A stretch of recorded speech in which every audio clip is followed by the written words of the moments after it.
Friends, ഇന്നത്തെ നമ്മുടെ video ഇലകളില്ലാതെ തണ്ട് മാത്രമായിട്ട് നിൽക്കുന്ന റോസ് ചെടികളിൽ വേഗത്തിൽ ഇലകൾ വളരാൻ സഹായിക്കുന്ന നല്ലൊരു ഫെർട്ടിലൈസറിനെ കുറിച്ചാണ്. ഇതിനു മുമ്പ് മറ്റൊരു ഫെർട്ടിലൈസറിനെ കുറിച്ച് വീഡിയോ ചെയ്തിട്ടുണ്ടായിരുന്നു.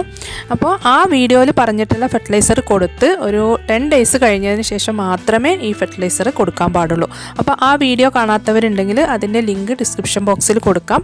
ആ വീഡിയോ നിങ്ങൾ കണ്ടു നോക്കിയിട്ട് അതുപോലെ ആ വീഡിയോയിൽ പറഞ്ഞതുപോലെ തന്നെ ഫോളോ ചെയ്യുക. ആ വീഡിയോയുടെ കമൻറ്റ് ബോക്സിൽ ഒത്തിരി പേര് കമൻറ്റ് ചെയ്തിട്ടുണ്ടായിരുന്നു. എൻ്റെ റോസ് ചെടിയും ഇതേ അവസ്ഥയിൽ തന്നെയാണ് നിൽക്കുന്നത്, ഇനി ഈ ഫെർട്ടിലൈസർ ഒന്ന് കൊടുത്ത് നോക്കട്ടെ എന്ന് പറഞ്ഞിട്ടുണ്ടായിരുന്നു. അപ്പോൾ നിങ്ങൾ ആ ഫെർട്ടിലൈസർ കൊടുത്തിട്ടുണ്ടെങ്കിൽ നിങ്ങളുടെ പ്ലാന്റ്സിന് എന്തൊക്കെ മാറ്റം വന്നോ, പുതിയ ഷൂട്ട്സും ലീവ്സൊക്കെ വന്നോ, അതിനെക്കുറിച്ച് ഈ വീഡിയോയിലൊന്ന് കമൻറ്റ് ചെയ്യണേ. അപ്പോൾ ആ ഫെർട്ടിലൈസർ കൊടുത്ത് 10 ദിവസത്തിനുള്ളിൽ തന്നെ പുതിയ ലീവ്സ് വരും.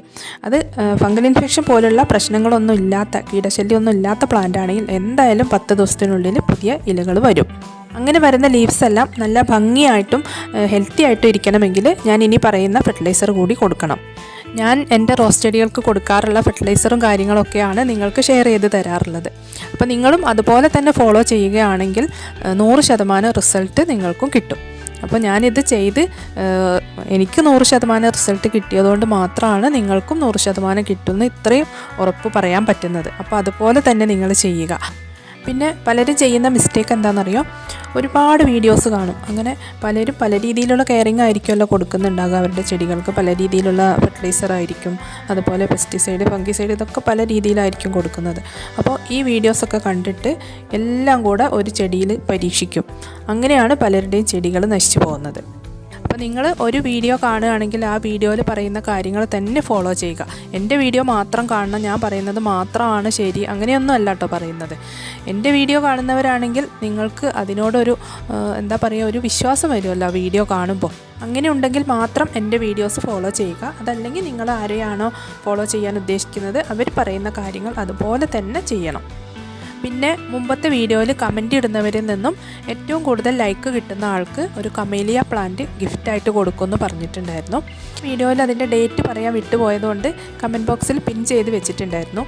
അപ്പം നിങ്ങൾ പലരും അത് കണ്ടിട്ടുണ്ടാകും. ഓഗസ്റ്റ് 15 വരെ ആയിരുന്നു അതിൻ്റെ ഡേറ്റ്. അപ്പോൾ ഇന്നാണ് ഓഗസ്റ്റ് 15. ഇതുവരെ കമൻറ്റ് ചെയ്തവരിൽ നിന്നും ഏറ്റവും കൂടുതൽ ലൈക്ക് കിട്ടിയ ആളുടെ പേര് ഈ വീഡിയോയുടെ ലാസ്റ്റ് നമ്മൾ അനൗൺസ് ചെയ്യുന്നതായിരിക്കും. പിന്നെ കമൻ്റ് ഇട്ടവർ കുറേ പേര് എന്നോട് ചോദിച്ചു, എൻ്റെ കമൻറ്റിന് മാത്രം ലൈക്ക് കിട്ടുന്നില്ലല്ലോ, അതെന്താണ് കാരണം എന്ന്. അപ്പോൾ നിങ്ങളുടെ കമൻറ്റിന് ലൈക്ക് കിട്ടണമെങ്കിൽ നിങ്ങൾ മാക്സിമം വീഡിയോസ് ഷെയർ ചെയ്യുക, എന്നിട്ട് അവരോട് ലൈക്ക് ചെയ്യാനായിട്ട് പറയുക. അങ്ങനെയാണ് നിങ്ങളുടെ കമൻറ്റിന് കൂടുതൽ ലൈക്ക് കിട്ടുള്ളൂ. അപ്പോൾ ഇതുവരെ സമ്മാനം കിട്ടാത്ത കുറേ പേരുണ്ട്. നമ്മളിതിന് മുമ്പും ഒത്തിരി പേർക്ക് ഗിഫ്റ്റ് കൊടുത്തിട്ടുണ്ട്. അപ്പോൾ ഇതുവരെ ഗിഫ്റ്റൊന്നും കിട്ടാത്തവർ നിരാശപ്പെടേണ്ട. ഇനിയും നമ്മുടെ ചാനലിലൂടെ ഓരോ വീഡിയോസ് വരുമ്പോഴും അതിൽ ഓരോരോ ഗിഫ്റ്റ് നിങ്ങളെ കാത്തിരിക്കുന്നുണ്ട് കേട്ടോ. അപ്പോൾ ഇന്നത്തെ വീഡിയോയിൽ ഒരു സർപ്രൈസ് ഗിഫ്റ്റ് കാത്തിരിക്കുന്നുണ്ട്. അപ്പോൾ അത് ആർക്കാണെന്നുള്ളത് ഞാൻ അടുത്ത വീഡിയോയിൽ അനൗൺസ് ചെയ്യുന്നതായിരിക്കും. അപ്പോൾ അതുകൊണ്ട് എല്ലാവരും വീഡിയോ കാണുക, ഷെയർ ചെയ്യുക, സബ്സ്ക്രൈബ് ചെയ്യാത്തവരാണെങ്കിൽ സബ്സ്ക്രൈബ് ചെയ്യുക. അതുപോലെ വീഡിയോ ഇഷ്ടപ്പെട്ടാൽ ലൈക്ക് ചെയ്യുക, നിങ്ങളുടെ അഭിപ്രായങ്ങൾ കമൻറ്റ് ചെയ്യുക. അപ്പോൾ ഏതിൻ്റെ അടിസ്ഥാനത്തിലായിരിക്കും നിങ്ങൾക്ക് സർപ്രൈസ് ഗിഫ്റ്റ് തരുന്നതെന്ന് മുൻകൂട്ടി പറയില്ല. നിങ്ങൾ ചെയ്യാനുള്ള കാര്യങ്ങൾ എന്തൊക്കെയാണെന്ന് ഞാൻ പറഞ്ഞു. അതെല്ലാം നിങ്ങൾ സത്യസന്ധമായിട്ട് തന്നെ ചെയ്യുക. അപ്പോൾ റോസ് ചെടികളിൽ വേഗത്തിൽ ഇലകൾ വളരാനായിട്ടുള്ള ഒരു ഫെർട്ടിലൈസറിനെ കുറിച്ച് കഴിഞ്ഞ വീഡിയോയിൽ പറഞ്ഞിട്ടുണ്ടായിരുന്നല്ലോ. അപ്പോൾ ആ ഫെർട്ടിലൈസർ കൊടുത്ത് 10 ദിവസം കഴിഞ്ഞപ്പോഴേക്കും എല്ലാ ചെടികളിലും നല്ല രീതിയിൽ തന്നെ ഇലകൾ വന്നു. പക്ഷേ ചില ചെടികളുടെ ഇലകൾ അത്ര ഹെൽത്തി അല്ല. അപ്പോൾ അതിൻ്റെ കാരണം എന്താണ്, അതിനെന്താണ് പ്രതിവിധി, അതിനെക്കുറിച്ചാണ് ഇനി പറയാൻ പോകുന്നത്. ഈ പ്ലാന്റിൻ്റെ ഓൾഡ് ലീവ്സിലും അതുപോലെ ന്യൂ ലീവ്സിലും എല്ലാം കറുത്ത പുള്ളികൾ വന്നിട്ടുണ്ട്. അതുപോലെ തന്നെ ചില ഇലകളെല്ലാം ഇങ്ങനെ ചുരുണ്ടിരിക്കുന്നുണ്ട്. എന്തുകൊണ്ടും അത് അത്ര ഹെൽത്തി അല്ല. അപ്പോൾ അതിൻ്റെ കാരണം എന്ന് പറയുന്നത് കാൽഷ്യം ഡെഫിഷ്യൻസിയാണ്. അപ്പോൾ കാൽഷ്യത്തിൻ്റെ ഡെഫിഷ്യൻസി വന്നാൽ ഇതുപോലെയുള്ള സിംറ്റംസ് നമുക്ക് കാണാൻ സാധിക്കും. ചില ഇലകളുടെ അരികു ഭാഗം കരിഞ്ഞ പോലെ ഇരിക്കും. കാൽഷ്യത്തിൻ്റെ മാത്രമല്ല, മറ്റു മൈക്രോന്യൂട്രിയൻസിൻ്റെ ഡെഫിഷ്യൻസി വന്നാലും ഇതുപോലുള്ള പല പല സിംറ്റംസ് നമുക്ക് കാണാൻ സാധിക്കും. അപ്പോൾ അതിനെക്കുറിച്ചുള്ള ഡീറ്റെയിൽ വീഡിയോ മുമ്പ് അപ്ലോഡ് ചെയ്തിട്ടുണ്ട് കേട്ടോ. ഏത് ചെടികളായാലും അതിൻ്റെ ഇലകൾ ഭംഗിയായിട്ടും അതുപോലെ ഹെൽത്തി ആയിട്ടും ഇരിക്കണമെങ്കിൽ നൈട്രജനും കാൽഷ്യവും അത്യാവശ്യമായിട്ടുള്ള 2 ന്യൂട്രിയൻസാണ്. അത് മാത്രമല്ല, സ്ട്രോങ് ആയിട്ടുള്ള റൂട്ട് ഡെവലപ്മെൻറ്റിനും നൈട്രജനും കാൽഷ്യവും അത്യാവശ്യമാണ്. അതുകൊണ്ടാണ് 15 ദിവസത്തിലൊരിക്കൽ റോസ് ചെടികൾക്ക് മൈക്രോ ന്യൂട്രിയൻസ് കൊടുക്കണമെന്ന് പറയുന്നത്. ഇപ്പം നമ്മളെല്ലാവരും അത് കൊടുക്കുന്നുണ്ടല്ലോ കറക്റ്റായിട്ട്. എന്നാലും ഈ കാൽഷ്യം ഈ മണ്ണിൽ നിന്നും നഷ്ടപ്പെട്ടു പോകാനുള്ള ചാൻസ് ഉണ്ട്. അപ്പോൾ അതെങ്ങനെയാണെന്ന് വെച്ചാൽ, ഇപ്പോൾ ചെടികളുടെ മണ്ണ് ഡ്രൈ ആവുന്നത് എന്തുകൊണ്ടാണ്? എല്ലാവർക്കും അറിയാം, അതിലുള്ള ജലാംശം നീരാവിയായിട്ട് പോകുന്നത് കൊണ്ടാണല്ലേ ആ മണ്ണ് ഡ്രൈ ആവുന്നത്. അങ്ങനെ ജലം നീരാവിയായിട്ട് പോകുന്നതിൻ്റെ കൂടെ കാൽഷ്യവും നഷ്ടപ്പെടും. അതുകൊണ്ട് ചെടികൾക്ക് പുതിയ ഇലകൾ വരുമ്പോൾ ആ ഇലകളിലേക്ക് എത്തിക്കാനുള്ള കാൽഷ്യം സ്റ്റോക്ക് ഉണ്ടാവില്ല. അപ്പോൾ അങ്ങനെയാണ് കാൽഷ്യം ഡെഫിഷ്യൻസി വരുന്നതും ഇതുപോലുള്ള സിംറ്റംസ് നമുക്ക് കാണാൻ സാധിക്കുന്നതും. അതുകൊണ്ട് തളിരിലകൾക്ക് നമ്മൾ എക്സ്ട്രാ കാൽഷ്യം കൊടുക്കണം. അപ്പോൾ അങ്ങനെ കൊടുക്കാൻ പറ്റിയ നല്ലൊരു ഫെർട്ടിലൈസറാണ് കാൽഷ്യം നൈട്രേറ്റ്. ഇതിൽ 18.8% കാൽഷ്യവും 15.5% നൈട്രജനും അടങ്ങിയിട്ടുള്ള ഒരു ഫെർട്ടിലൈസറാണ്.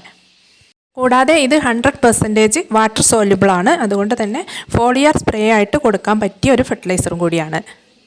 അപ്പോൾ ഇതിൻ്റെ ഒരു അളവ് എന്ന് പറയുന്നത് 1 ലിറ്റർ വെള്ളത്തിലേക്ക് 1 ടീസ്പൂൺ കാൽഷ്യം നൈട്രേറ്റ് ആണ്. ഞാനിവിടെ 2 ലിറ്ററിൻ്റെ കപ്പിലാണ് വെള്ളം എടുത്തിട്ടുള്ളത്. 2 ലിറ്റർ വെള്ളത്തിലേക്ക് 2 ടീസ്പൂൺ കാൽഷ്യം നൈട്രേറ്റ് ആണ് ഇട്ട് കൊടുക്കുന്നത്. ഇതൊന്ന് ഇളക്കി കൊടുത്താൽ 2-3 മിനിറ്റിനുള്ളിൽ തന്നെ ഡൈലൂട്ടായി കിട്ടും. അപ്പോൾ അത് നന്നായിട്ട് ഡൈലൂട്ടായി കിട്ടിയിട്ടുണ്ട്. ഇനി ഇതിനെ സ്പ്രേ ബോട്ടിലേക്ക് ഒഴിക്കുക, എന്നിട്ട് സ്പ്രേ ചെയ്ത് കൊടുക്കുക. അപ്പോൾ ഈ സിംറ്റംസ് കണ്ട പ്ലാന്റ്സിന് മാത്രമല്ല കേട്ടോ, എല്ലാ പ്ലാന്റ്സിനും നമുക്കിത് ചെയ്ത് കൊടുക്കാൻ പറ്റും. ഇത് ചെയ്യുന്നതുകൊണ്ട് ഒരു കുഴപ്പമില്ല. കാൽഷ്യം നൈട്രേറ്റ് ആമസോണിലും ഫ്ലിപ്കാർട്ടിലും എല്ലാം അവൈലബിൾ ആണ്. ഞാൻ വാങ്ങിച്ചത് ആമസോണിൽ നിന്നാണ്. ഇനിയിപ്പോൾ നിങ്ങൾ ഏത് ബ്രാൻഡാണ് വാങ്ങിച്ചത്, ഏത് ബ്രാൻഡാണ് നല്ലത്, അങ്ങനെയൊന്നും ചോദിക്കാൻ നിൽക്കണ്ട.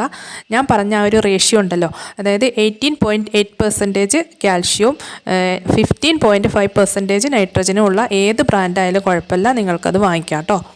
അപ്പോൾ ഇലകളില്ലാതെ തണ്ട് മാത്രമായിട്ട് നിൽക്കുന്ന റോസ് ചെടികളിൽ വേഗത്തിൽ നല്ല ഹെൽത്തി ആയിട്ടുള്ള ഇലകൾ വരാനുള്ള 2 ഫെർട്ടിലൈസർ ഞാനിവിടെ പറഞ്ഞു തന്നു. അത് നിങ്ങൾ വീഡിയോയിൽ പറഞ്ഞതുപോലെ തന്നെ ചെയ്ത് കൊടുക്കുക. അതിനുശേഷം നമുക്ക് മറ്റൊരു ഫെർട്ടിലൈസറും കൂടെ കൊടുക്കാനുണ്ട്. അപ്പോൾ അത് അടുത്ത വീഡിയോയിൽ ഡീറ്റെയിൽ ആയിട്ട് നിങ്ങൾക്ക് പറഞ്ഞു തരുന്നതായിരിക്കും. ഇനി കഴിഞ്ഞ വീഡിയോയിൽ കമൻ്റ് ഇട്ടവരിൽ നിന്നും ഏറ്റവും കൂടുതൽ ലൈക്ക് കിട്ടിയ ആളുടെ പേര് അനൗൺസ് ചെയ്യാൻ പോവുകയാണ്. റിൻസി ബിജോയി ആണ് കേട്ടോ ഏറ്റവും കൂടുതൽ ലൈക്ക് വാങ്ങിയിട്ടുള്ള ആൾ. 187 ലൈക്കാണ് റിൻസി മാമിന് കിട്ടിയിട്ടുള്ളത്. അപ്പോൾ റിൻസി മാം കൺഗ്രാജുലേഷൻസ്. റിൻസി മാമിനുള്ള ഗിഫ്റ്റ് ഒരു അടിപൊളി കമേലിയ പ്ലാന്റ് ആണ്. അപ്പോൾ ഗിഫ്റ്റ് നമ്മൾ നെക്സ്റ്റ് മൺഡേ തന്നെ കൊറിയർ ചെയ്യുന്നതായിരിക്കും. അപ്പോൾ അതിന് വേണ്ടിയിട്ട് റിൻസി മാമിൻ്റെ അഡ്രസ്സ് ഡിസ്ക്രിപ്ഷൻ ബോക്സിൽ കാണുന്ന വാട്സപ്പ് നമ്പറിലേക്ക് അയച്ചു തരേണ്ടതാണ്.